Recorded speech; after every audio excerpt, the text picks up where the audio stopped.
Hola, buenos días, buenas tardes, ¿cómo estás? Me llamo Khadija.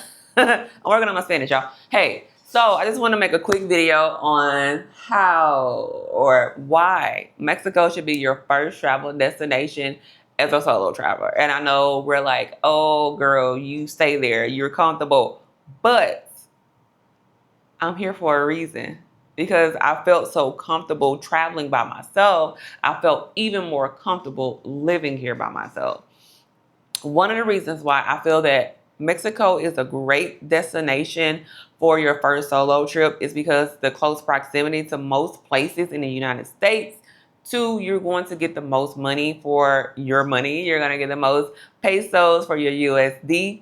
And although in certain places like Tulum, Puerto Vallarta, English is a second language, babe. I'm just going to tell you right now. But although that may be true, the people are very patient and they're very kind when it comes to you trying to work on your Spanish or using Google Translate. They don't get frustrated with you. They just, they smile and they may laugh at you or you mispronounce something, but it's all with love. And that's another reason why I love Mexico. With anything, of course, it has its downfalls, but the people are so just nice. They don't really bother you when you go out in some places. And I mean, of course, like in really touristy areas, you will get people haggling you, but I mean, that just comes with the territory. Anytime that you go somewhere and people notice that you're not from there, they want your money, right? It does get annoying, especially in Playa. I had nightmares about oh my gosh. I had nightmares about no thank you, no thank you, no no no no no no no por favor. No, I don't want. But even still, it's still a great place. Now, Tulum, I wouldn't recommend Tulum. Even though I say here, I wouldn't recommend Tulum as a first place to travel solo just because of the lack of rideshare. So there's no Lyft, there's no Uber, Bolt, any of that. Didi is nothing like that. So like Mexico City has Didi, Cancun has Uber, Playa uses InDrive, and the taxis are actually very cheap.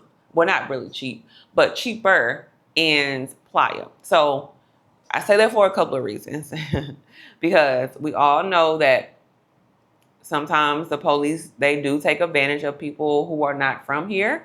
And so that's why I just refuse to drive in Mexico, because I'm healing, but I'm not that healed yet. And I don't even know how I would even respond if I get pulled over and somebody try to extort money from me. So that's why I would recommend. But if you're comfortable and you want to take the chance, by all means, come on down to Tulum. You have a good time. But to be completely honest with you, if you are of I mean, if you're looking for some stuff that us black people like to do, you might want to go to Playa or Cancun. I'm just gonna tell you that right now. So ever since, and I'm not trying to be mean or like, I don't even know. That's not a racist thing, but it's not anything here to do socially. So I mean, outside of going to the beach or going to the ruins, it's pretty dead since Black and Tulum shut down their operations a few months ago due to things that I don't want to talk about on camera. But nightlife is not a thing here anymore. I mean, of course, if you're open to like mixed crowds and you're like, Spanish music, by all means, it's a lot of stuff that you can do here. But if sometimes you just want to listen to some trap music or some Afro beats, Apple piano, you're not gonna find it here in Tulum. So that's why I wouldn't necessarily recommend. But you can definitely visit for the ruins, and then you can do like they have the thing in the sky and but it's not a whole lot to see here. I'm just gonna be all the way real with y'all. I love it because it's quiet. That's why I live here, because it's so quiet and peaceful. Like last night, I was just in the morning time. I especially love it in the morning when I'm just walking around and before everybody starts to wake up and the traffic is still dead and people are still asleep. So I love Tulum because it's quiet. So it's not. I wouldn't. I mean, if you're coming for just like, You know what? I just need a vacation. I don't really want to party. I just want to be by the beach. By all means, you can definitely come to Tulum, but stay near the beach because the taxis are gonna bust your head. And if you get a rental car, you may get extorted for money. So those are the two options when it comes to traveling back and forth. I live in Central, so I'm not close to the beach. I mean, of course, I can ride a bike where y'all, it's so hot right now. I tried to record outside earlier this morning. It was 8 o'clock in the morning. I was sweating, okay? So Mexico is still a great choice, but Puerto Vallarta, I love it. Such a beautiful city. The people. I'm gonna be so honest. Like I haven't been to a city in Mexico where I didn't feel like the people were super nice. Now at the ADO station, those ladies mean up in there. I don't know what their problem is. Those are the meanest people I've met in Mexico. But you don't have to deal with them. And to prove my point, I don't deal with them. I buy my tickets online now, and if I have questions, I ask one of the people, the drivers that's standing outside, and they're really nice. So, or another person that I see looking confused like me. So, I haven't met any like people that's been kind of rude or whatever it may be, but Puerto Vallarta, Mexico City, Cancun, Playa, Bacalar, it's just so many options. And the thing about it is, once you're in Mexico, you have, I mean, I guess it's true with any country, but even let's say like I'm planning a trip to go to Africa. And once I get down to Africa, I'm going to go to Morocco first. Even if I'm going from city to city, I can't hop on a bus and go to a different city. Well, I could, but it's not gonna be the same. But y'all get my gist. Like, it's not gonna be a $50, $100 flight to go to a different city. So I can hop on a ferry. I can go to Playa. I can go to Playa today. And from Playa, I can go to Cancun. I can go to Cozumel. Or even if I want to go to Cancun today, from Cancun, I can go to Isla Morelos. I can go to Holbox. Like, it's just so many different options. So it's like, you can just pick your poison. If you just want to be somewhere where you have clear water, you can go to Bacalar and just get an Airbnb. It's really quiet. The power does go out, and it's not like a lot of fancy Airbnbs, but the taxis aren't expensive, and it's so peaceful and quiet over there. Or you can go to Holbox where they have the white sand, and it's just so many options. And I feel relatively safe. Again, everywhere has its issues. There has been some isolated incidences with, people getting attacked and things like that in Mexico. But at the same time, well, not Mexico, in Tulum, I mean, that's everywhere you go. You just have to be safe and be vigilant, when it comes to your safety. And that's why, like, now I feel like I'm getting bored just because I'm trying to avoid certain things, and I'm like, I don't want to live my life in fear, one, but two, it's like, I don't want to also have to deal with the hassle of paying for a taxi. Like, the beaches, they're clear now. But if I were to call a taxi today to take me 20 minutes to the beach, it's there and back, it's probably going to cost me $60. When I could just go to Playa. No, I'm not going to Playa today. No, I'm going to Dominican Republic in like a few days. So I can make do. So I can just go to Playa and I can walk to the beach. I can walk to the beach club. And they don't have a high minimum spend. But you could just simply ask. And, it's still relatively like low season right now. So you could just go in and like, hey, they'll work with you, or they'll come up to you like, hey, you don't have to pay for anything but your food and drinks. You don't have a minimum spend. So like, that's the thing where you have the beach clubs out here. Some of the minimum spends are like $100 in Tulum.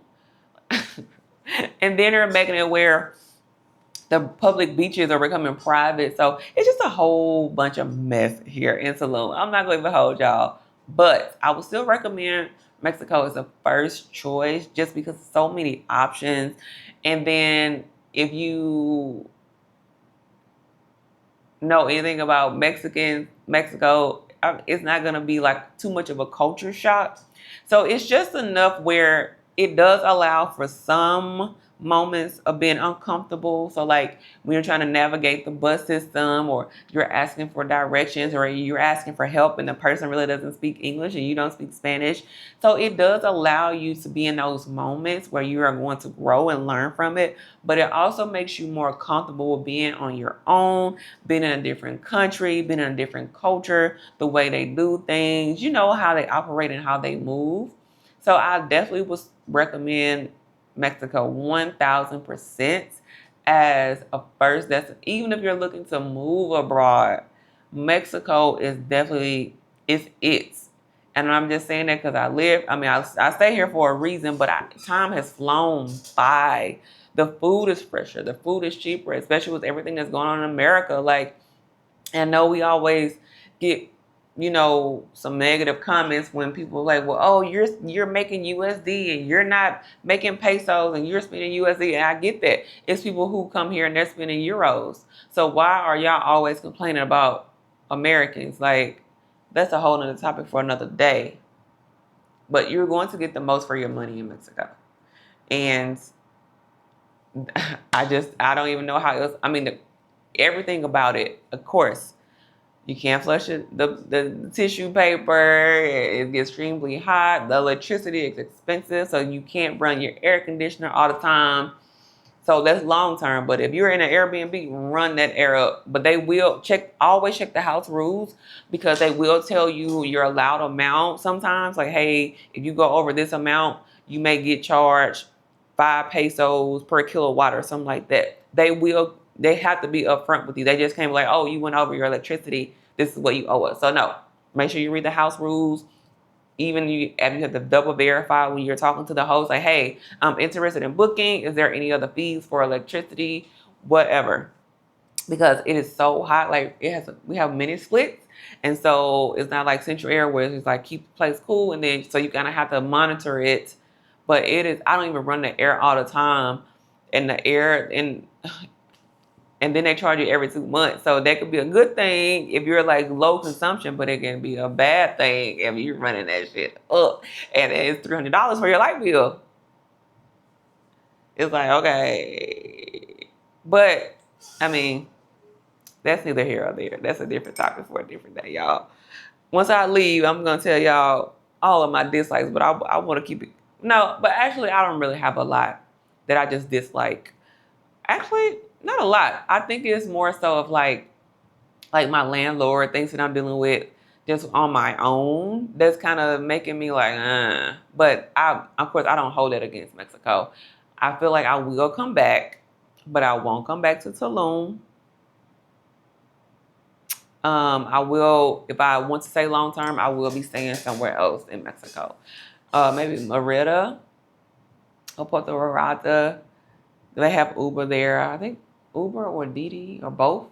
So I think they have both of those rideshare. I don't like to be in places where I gotta play around with taxi drivers. And I'm so excited when Uber finally gets approved and they start operating in Tulum. These taxi drivers are gonna, I get it, they have to survive and they have to provide for their families. But the thing about it is, I feel that even though the things that go on in America, even though it's kind of like a shit show right now, we still have some type of due process. And one thing about Americans, if you give us excellent service, we're gonna compensate you. We're gonna tip you. We're gonna recommend you. And if you don't, we're gonna complain. And I feel that that's why we have like checks and balances in the United States. Everybody's getting held accountable. We don't care who you are. We don't care who you are. And I feel like a lot of countries don't have that. And that's the reason why they're in situation they're in. But again, that's a different story for a different day. So I'm going to go ahead and wrap this up.